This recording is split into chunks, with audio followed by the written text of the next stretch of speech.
কাঞ্চন tutorial হাজির হয়েছে open canvas আয়োজিত পেন্টিং অ্যান্ড স্কাল্পচার নামক যে অনুষ্ঠানটা চলছে চুচড়ার ফেরিঘাটের কাছে, সেই প্রোগ্রামে আজকে এই প্রোগ্রামের মধ্যে দিয়ে আমার যারা চ্যানেলের সাবস্ক্রাইবার এবং আমার যারা চ্যানেল দেখেন তাদের সামনে একটু নতুন ধরনের আঁকার উপর, স্কাল্পচারের উপর বিভিন্ন তথ্য আমি তুলে ধরার চেষ্টা করব। আপনারা দেখবেন, দেখলে অবশ্যই ভালো লাগবে এবং আপনাদের মনোরঞ্জনের জন্য আজকে আমার এই যে প্রচেষ্টা, এর জন্য আপনারা অবশ্যই চ্যানেলটিকে লাইক করবেন, সাবস্ক্রাইব করবেন, সকলের মধ্যে শেয়ার করবেন এবং আপনাদের মতামত জানাবেন। ধন্যবাদ। ওপেন ক্যানভাসের যে সমস্ত শিল্পী এবং যারা এই সৃষ্টিকার্যে আজকে যুক্ত হয়েছেন তাদের প্রত্যেককে আমরা তুলে ধরার চেষ্টা করছি এই চিত্রের মাধ্যমে। আপনারা দেখুন, প্রত্যেকেই প্রথিতযশা শিল্পী, তারা ন্যাশনাল এবং ইন্টারন্যাশনালি তারা রেপুট। অবশ্যই তাদের ছবি আপনারা দেখতে পাচ্ছেন। ওপেন ক্যানভাস 25 ফেব্রুয়ারি 2024 সানডে, সকাল 9টা থেকে বিকেল 5টা পর্যন্ত এই অনুষ্ঠান আয়োজিত হয়। এখানে আপনারা সকল শিল্পীদের আপনারা দেখতে পাচ্ছেন আমি আপনাদের সামনে, এবং তাদের সৃষ্টিকার্যগুলো তুলে ধরার চেষ্টা করলাম।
একটুখানি দাঁড়ান। আগামী দিনে আমিও এখানে পার্টিসিপেট করতে পারবো এই আশা রাখছি। স্যার, আপনার বাড়ি কোথায়? আমার বাড়ি হুগলি, এখানে মানে চকবাজার, এখান থেকে 2 কিলোমিটার। আপনি কি আঁকা শেখান? হ্যাঁ, শেখাই। আচ্ছা, আপনার ফোন নম্বরটা যদি একটু বলেন। 9748068272। আপনার নাম? Chandan Mondal. Thank you sir.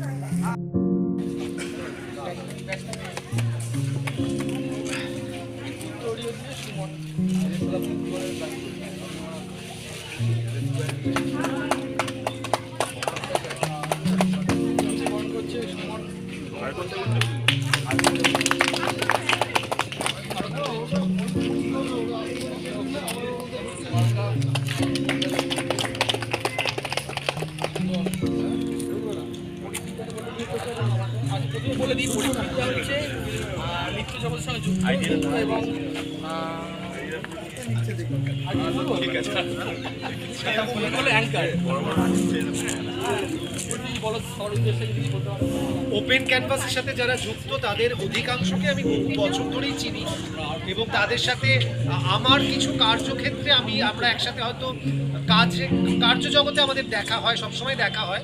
কারণ যেটা বললো, আমার যেটা কাজ, মূলত যেটা আমার কাজ, তার সাথে সাথেও আমি অন্য ধরনের কাজের সাথে যেহেতু যুক্ত থাকি, সেই কার্যগুলোর সাথে যাই, সবসময় যেতে পারি তা নয়। কিন্তু ওপেন ক্যানভাস নামে, এটা ওপেন ক্যানভাস আজকে যেমন হচ্ছে, তার আগেও অন্যান্য নামে তারা বিভিন্ন জায়গায় কর্মকাণ্ড তাদের বিস্তার করেছিল।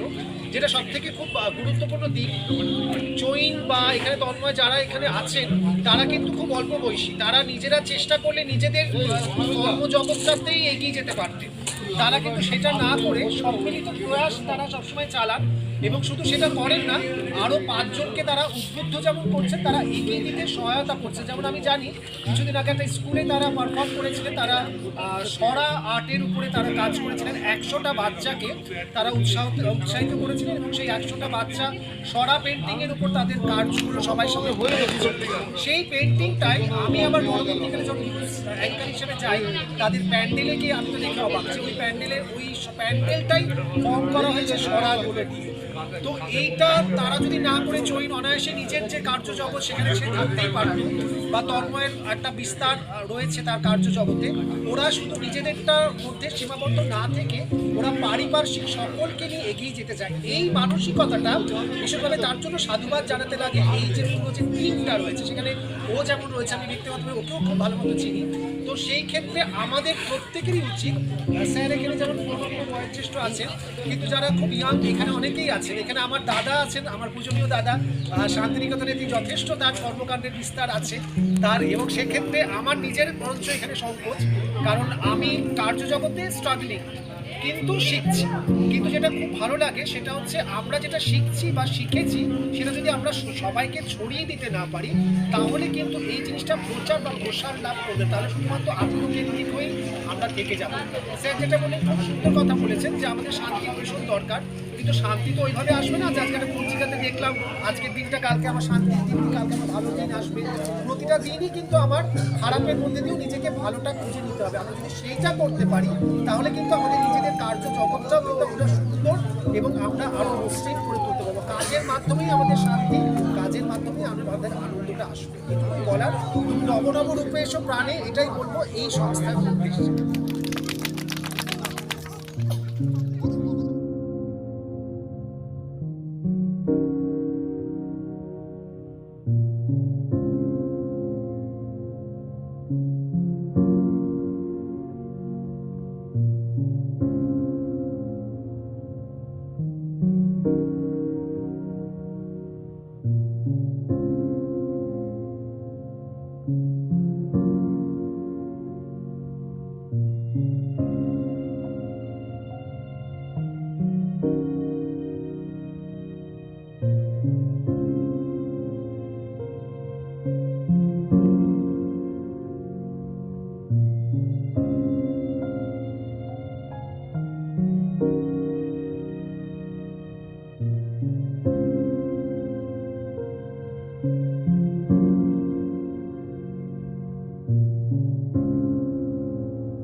Ready?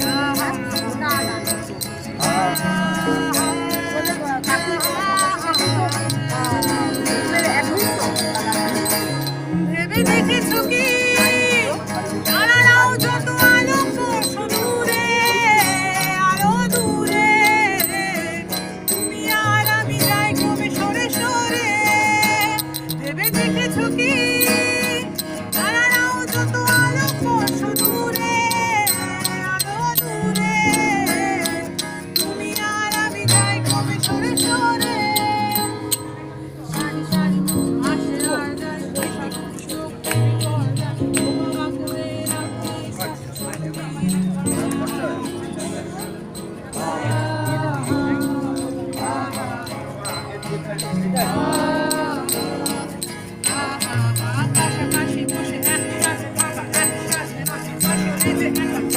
Stepping! Stepping! Oi! Stepping! Stepping!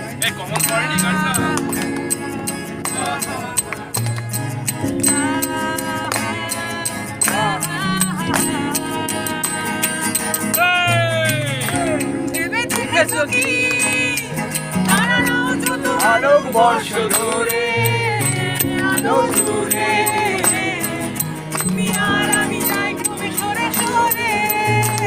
ভেবে দেখেছো কি আরে তারাও যত আলো বর্ষ দূরে আরো দূরে, তুমি আর আমি যাই কবে সরে সরে।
পরীক্ষিত চক্রবর্তী।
আজকে এই অনুষ্ঠানে এসে ক্যানভাসের আমি শর্মিলা চন্দ্রের সঙ্গে আমাদের পরিচয় হলো। উনি একজন শিল্পী, তার শিল্পী কার্য আপনারা দেখতে পাচ্ছেন, তার হাতেই ধরা আছে। আমি এই শিল্পকর্ম সম্বন্ধে দু একটি কথা শিল্পী শর্মিলা চন্দ্রের কাছ থেকে জেনে নিতে চাই। আমি এই চুচুড়া ওপেন ক্যানভাসের মানে এই ওয়ার্কশপে আসতে পেরে খুব আনন্দিত হয়েছি এবং তার জন্য উৎসাহ দিয়েছেন আমার স্যার কাঞ্চন কৌশিক পাল। হ্যাঁ, এবং এই কাজ করার উৎসাহ দিয়েছেন। আর এইটা করেছি হচ্ছে একটা ফিগার, কিন্তু এটা একটা গাছ যেমন প্রত্যেককে রিল্যাক্স দেয়, তার ছাওয়াতে হোক, তার অক্সিজেনে হোক, আমি সেইটাকেই একটা নারীর মধ্যে দিয়ে তুলে ধরার চেষ্টা করেছি। ধন্যবাদ দিদি। অনুষ্ঠানের যিনি প্রধান অতিথি হিসেবে এবং শিল্পী হিসেবে আমরা যাকে পেয়েছি বা যিনি এখানে সর্বময় হিসেবে কাজ করে গেছেন, সেই কৌশিকবাবু বা কৌশিক পালের কিছু কথা এবং এই প্রোগ্রাম সম্বন্ধে বা এই অনুষ্ঠান সম্বন্ধে, এই সাংস্কৃতিক মনস্ক সম্পর্ক কিছু কথা আমি ওনার মুখ থেকে শুনতে চাই। বলুন কৌশিকবাবু, আপনার মতামত আজকের অনুষ্ঠান এবং সামগ্রিক শৈল্পিক কর্ম সম্বন্ধে। আসলে ওপেন ক্যানভাসের এটি প্রথম কর্মশালা। এই কর্মশালাতে সকলের যে উদ্দীপনা এবং ওপেন ক্যানভাসের সমস্ত সদস্যরা তারা যেভাবে সারাদিন বহিরাগত সমস্ত শিল্পীদেরকে সঙ্গ দিয়েছেন, তাদের কাজ করতে সাহায্য করছেন, এটার জন্য তাদেরকে সাধুবাদ জানাতে হয়। সবথেকে বড় কথা হলো, শিল্প এমন একটা উঁচু জিনিস, যে জিনিসটা প্রত্যেকটা মানুষের মধ্যে একটা সুন্দর এবং সৌন্দর্য প্রকাশে সাহায্য করে। তেমন একটি জিনিসকে এখানে পুজো করা হলো। আজকে এটা পুজোর মতো ক্যানভাস, ওপেন ক্যানভাস, সেই কাজটি সকলের মধ্যে বিলিয়ে দেওয়ার চেষ্টা করলো। আশা করি আগামী প্রজন্মের কাছে একটি বার্তা যাবে এবং এতৎ অঞ্চলে যারা আছে বা আছেন তারা সকলে এটার দ্বারা মুগ্ধ হবেন এবং এই কাজটি এত সুন্দরভাবে ওপেন ক্যানভাস সম্পন্ন করেছে যা প্রত্যেকের কাছে গ্রহণযোগ্য। এবং এই কাজটি ওপেন ক্যানভাস দীর্ঘায়িত করুক এবং বছর বছর প্রতিটা মুহূর্ত এরকম সাধারণ মানুষের কাছে তারা শিল্পকর্ম নিয়ে শিল্পের আঙিনায় যাতে প্রতিটি মানুষ খেলা করতে পারে, শিল্পের আঙিনায় যাতে প্রত্যেকে আরও ভালোভাবে প্রভাবিত করতে পারে এবং এই জগৎ শান্ত হবে এবং এই উচ্ছৃঙ্খল জগৎ শৃঙ্খলিত হবে। এটাই আমাদের স্বপ্ন। শিল্প সেই কাজটাই করে যে কাজটা মানুষকে সম্পূর্ণ মুক্তি এবং শান্তিতে সাহায্য করে। এই শিল্পের এত বড় একটি আধার, যে আধার দিয়ে ওপেন ক্যানভাসের এই এমন একটি সহজ এবং সরল উদ্যোগকে সাধুবাদ আরেকবার জানিয়ে আমি শেষ করছি। নমস্কার। এখন ওপেন ক্যানভাসের যে সমস্ত সদস্যরা আজকের এই প্রোগ্রামটিকে সফলতা এনে দিয়েছে তাদের কিছু বক্তব্য আমরা শুনে নেব। তার মধ্যে চৈন রায় প্রধান হিসেবে তার কথা কিছু আমরা শুনব। বলুন চৈনবাবু। নমস্কার, আমি ওপেন ক্যানভাসের পক্ষ থেকে সদস্য বলছি। আমি এখানে একা প্রধান নই, এখানে সবাই প্রধান। আমরা ওপেন ক্যানভাস 2015 সাল থেকে গ্রুপটা তৈরি করি। আমাদের বিভিন্ন কলকাতার বিভিন্ন বড় বড় আর্ট গ্যালারিতে আমরা একের পর এক এক্সিবিশন করি এবং মাঝে কোভিডের জন্য আমরা 2 বছর কিছু করতে পারিনি আমাদের কর্মকাণ্ড। আমরা 2022 সাল থেকে এবং 23 সাল 24 সালে আমরা বিভিন্ন স্কুলে, বিভিন্ন কলেজে ছোটো ছোটো আমরা ওয়ার্কশপ অ্যারেঞ্জ করেছি পেন্টিংয়ের ওপরেই। তা আমরা এই চুঁচুড়াতে প্রথম একটা মুক্ত মঞ্চে বা মুক্ত আকাশের নিচে একটা ওয়ার্কশপ করলাম আজকে। আমাদের ওয়ার্কশপে মোট 26 জন শিল্পী এসেছিলেন। তার মধ্যে পেন্টিং, স্কাল্পচার সব রকমই তারা করেছেন এবং খুব সুন্দর সুন্দর আমরা কাজ পেয়েছি এখানে। এবং শিল্পীরা আশা করি খুব খুশি হয়েছে আমাদের ওয়ার্কশপে অংশগ্রহণ করতে পেরে এবং এখানে সারাটা দিন তারা নিজেদের শিল্পের মধ্যে থাকতে পেরে। তা আমাদের এটাই সফলতা যে আমরা একটা সফলভাবে চুঁচুড়ার মধ্যে প্রথম একটা আঁকার ওয়ার্কশপ করলাম এবং আগামী দিনও আমাদের এরকম ওয়ার্কশপ করার ইচ্ছা রইল এবং সেটা আপনাদের সবার সাহায্য পেলে নিশ্চয়ই হবে। এবং একটা আমি এখানে বলে রাখি, এটা খুব ভালো খবর যে এক্ষুনি আমাদের ওয়ার্কশপে একটি ছবি বিক্রি হলো যেখানে একজন শিল্পী এঁকেছেন। উনি এসছেন শুধু নামখানা থেকে উনি এসছেন এবং ওনার কাজ এক্ষুনি আমাদের ওয়ার্কশপে বিক্রি হলো। শুধু নামখানা থেকে এসছেন আমাদের শিল্পী ডায়মন্ড হারবার এবং মগরাহাটি এবং উনি ছবিটা এঁকেছেন যে সেটা হচ্ছে আমাদের প্রভাকর বাবু এই ক্যাম্প থেকে কিনলেন এবং খুব সুন্দর একটা মনোরম ছবি যা সচরাচর দেখা যায় না। সেই হিসাবে ওনাকে ধন্যবাদ জানাই ছবিটা কেনার জন্য এবং ওনাকে স্বাগত জানাই এই ছবিটা সুন্দর উপহার দেওয়ার জন্য। এটাই আমাদের সংস্থার সফলতা যে একটা মুক্ত মঞ্চে এই অনুষ্ঠান থেকে প্রথম একজন ছবি কিনলেন এবং উনি ছবিটা বিক্রি করে আনন্দ পেলেন।